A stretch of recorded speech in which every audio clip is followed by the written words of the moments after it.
Hola, mi nombre es Francisco Martínez Capell y pertenezco al Departamento de Ingeniería Hidráulica y Medio Ambiente de la Universidad Politécnica de Valencia. En el presente objeto de aprendizaje vamos a tratar los modelos conceptuales del bosque de ribera. Nuestros objetivos son, primero, conocer los modelos conceptuales que identifican los fenómenos necesarios para la regeneración de la vegetación leñosa de ribera. En segundo lugar, comprender los procesos que van a interaccionar durante la época de dispersión de la semilla. ¿Qué importancia tienen los modelos de reclutamiento? Pues bien, la regeneración de los bosques de ribera depende de la hidrología. Por tanto, la alteración de caudales de los ríos va a afectar a su conservación y al estado ecológico. Hay que comprender cómo se produce la regeneración de la semilla, porque es esencial para diseñar el régimen ecológico de caudales en los ríos. En tercer lugar, la aplicación de estos modelos puede apoyar a restauraciones y a tomar decisiones a medio y largo plazo, por ejemplo, para mitigar el cambio climático. Y además hay que recordar que la normativa de planificación hidrológica de España indica que la distribución de caudales mínimos obtenida por otros métodos se debe validar mediante análisis de su influencia sobre la vegetación de ribera. En este gráfico vemos la dinámica natural de reclutamiento de la vegetación leñosa. En una primera fase tenemos un momento de crecidas, típicamente en primavera, que va a coincidir parcial o totalmente con la época de dispersión de la semilla. En esta época de caudales altos el agua va a diseminar, va a trasladar una serie de semillas, se disponen a lo largo de la ribera y después vamos a tener una época de caudales bajos, como vemos en el gráfico 2, en el que esa zona de semillas sedimentadas queda al descubierto y tendremos típicamente una franja superior que muere por sequedad y una franja inferior que morirá por la permanencia del agua y por lo tanto por asfixia, quedando una franja intermedia óptima que será, digamos, la que describe esas franjas típicas observadas en el río. A continuación vamos a ver un vídeo sobre la dispersión de la semilla en el río Alagón que nos va a ilustrar algunas de estas ideas. Lo que llamamos la lluvia de semillas, cerca de unos sauces se ve el fenómeno que llamamos anemocoría, es decir, la traslación, el traslado de semillas por el viento, y se ve cómo luego estas semillas son sedimentadas en el suelo, van cayendo sobre la ribera húmeda y, como es natural, el agua va trasladando esas semillas por su tensión superficial y van quedando adheridas a las orillas, a los hábitats que tenemos de aguas remansadas. Primero veremos el modelo del marco o caja de reclutamiento y en este gráfico lo que vamos a ver es cómo la línea azul describe el nivel del agua respecto del nivel mínimo del agua en verano, y hay una época de caudal máximo y tendremos sobre la elevación del nivel mínimo una elevación idónea o óptima, y si estas crecidas coinciden con el periodo de dispersión de la semilla total o parcialmente, vamos a tener lo que en este modelo llama el marco o caja de reclutamiento, es decir, un periodo de tiempo de dispersión de la semilla que coincida con una crecida durante la cual se va a inundar esa franja de elevación óptima, y esa marca, ese rectángulo o marco de reclutamiento es el periodo en el que se puede dar este reclutamiento. Bien, como vemos, el descenso de la lámina de agua tiene un ratio que, según el estudio de Mahoney y Rudd, tiene un valor óptimo aproximadamente de 2,5 centímetros por día, pero este valor es una síntesis obtenida de distintos estudios que por lo tanto no hay que tomar como un valor exacto, sino que puede ser diferente según distintas especies o incluso distintos ríos según distintas condiciones ambientales como textura. En segundo lugar tenemos el modelo hidrogeomorfológico de reclutamiento, en el cual vemos en primer lugar que el reclutamiento va a depender de unos cambios de caudal y unos cambios hidromorfológicos en el cauce. Por lo tanto, este modelo lo que hace es explicar la regeneración desde un punto de vista más geomorfológico, y si no hay ningún cambio no se va a producir reclutamiento, porque no se crearán los hábitats necesarios. En primer lugar, vemos el caso del estrechamiento, en el cual, si tenemos un año de crecidas muy pequeñas, vamos a tener una zona de germinación indicada por esta barra con esas líneas,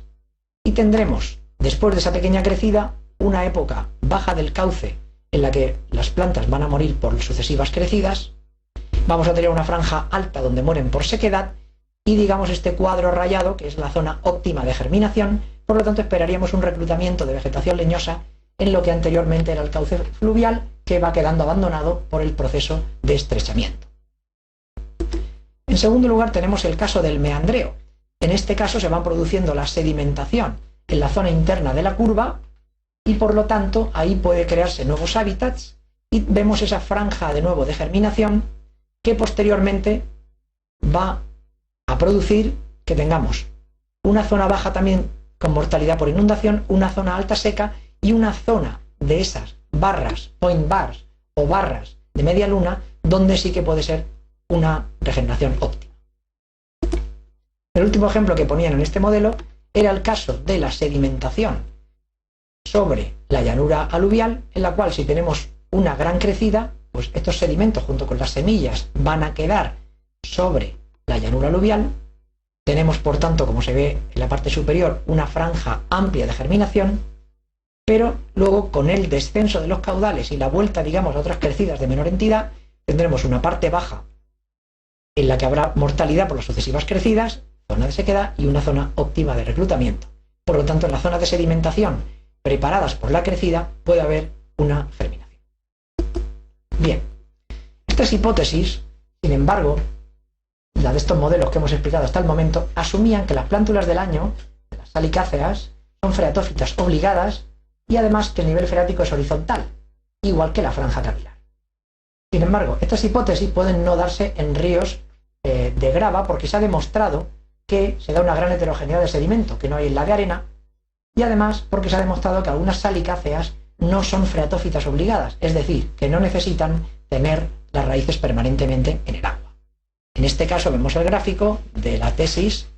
que presentó el modelo del concepto de siembra fluvial de Meyer, en la que se ve un gráfico con un sedimento de arenas homogéneas. Bien, el modelo de la siembra fluvial nos indica lo siguiente. La hidrocoría es el modelo fundamental que va a crear bandas y manchas de regeneración de salicáceas que se observan en los ríos, tanto los ríos de grava como los de arena. Y esto, bueno, sabemos que por otra parte el viento colabora llevando las semillas al agua. También partimos de que las semillas se hidratan, pueden sedimentarse bajo el agua, usualmente en orillas y en otras zonas someras, y esto va a producir que pueda producirse el enraizamiento de semillas bajo el agua, por ejemplo, formando manchas en barras de grava. Esto se favorece más en ríos de grava, que retiene mejor la semilla, mientras que en un río de arena es más fácil que la crecida mueva el sedimento del lecho y por lo tanto dificulta el enraizamiento. Bien, partiendo de esas bases, el modelo de la siembra fluvial nos dice que la sedimentación de semilla bajo el agua es una siembra del lecho fluvial, una siembra del río, y durante el descenso de caudales que sigue a la crecida, las zonas sembradas quedarán gradualmente al descubierto, como sabemos. Pues bien, en ríos de grava se van a producir, por tanto, unas manchas amplias de regeneración, no necesariamente bandas, y, por lo tanto, en una barra de grava, por ejemplo, completamente puede quedar cubierta de semillas después de la recesión de una crecida. Por lo tanto, en este gráfico lo que vemos es que la elevación mayor a la que vamos a tener regeneración será la que corresponde a la elevación de la crecida cuando comienza a haber semillas disponibles en el flujo, y el nivel inferior de la regeneración corresponderá al momento de recesión de la crecida en el cual deja de haber semillas disponibles en el flujo. Bien, como vemos en esta gráfica, abajo tenemos los niveles indicados de cómo varía la crecida y la presencia de semillas y regeneración en esta barra de grava. Estos modelos se han aplicado con éxito para la regeneración del bosque diseñando crecidas específicas. En esta imagen vemos un ejemplo de un bosque en el Truckee River, en Nevada, en Estados Unidos, en el cual la regeneración del bosque había desaparecido y el bosque había muerto, y se diseñaron una serie de crecidas de limpieza del lecho. También, además, se aumentó el caudal mínimo del río y esto produjo una gran mejora en el bosque de ribera y además se multiplicó la población piscícola por 10 con la recuperación de esas crecidas primaverales. En este caso, vemos aquí lo que correspondería a la caja de reclutamiento en este río y las crecidas se diseñaron de manera que la pendiente media de descenso de la lámina del agua sea no de 2,5 sino aproximadamente de 1 centímetro por día, menor incluso que la del modelo de reclutamiento. Con esta pendiente de recesión se obtuvo, como se puede obtener, unos resultados muy buenos, como se ve en esta foto del año 97. Por lo tanto, estos modelos se han aplicado con éxito a la gestión del agua. Finalmente, como conclusiones podemos decir, en primer lugar, que la regeneración del bosque se relaciona con los procesos morfosedimentarios del río y con los caudales altos. En segundo lugar, que la suelta de caudales altos en ríos regulados no supone comprometer los recursos hídricos para el uso humano, porque las crecidas se pueden hacer cuando hay disponibilidad de agua, se deben hacer en primavera, pero no todos los años. En tercer lugar, se ha demostrado que la recuperación de patrones de caudales naturales es una estrategia efectiva para recuperar los bosques de ribera, y esto va a beneficiar a todo el ecosistema acuático, no solo al bosque. Y por último decir que la normativa de gestión hidrológica de España indica que hay que evaluar los regímenes ecológicos de caudales para conservar la vegetación nativa de las riberas. Con esto finaliza nuestro objeto de aprendizaje. Muchas gracias.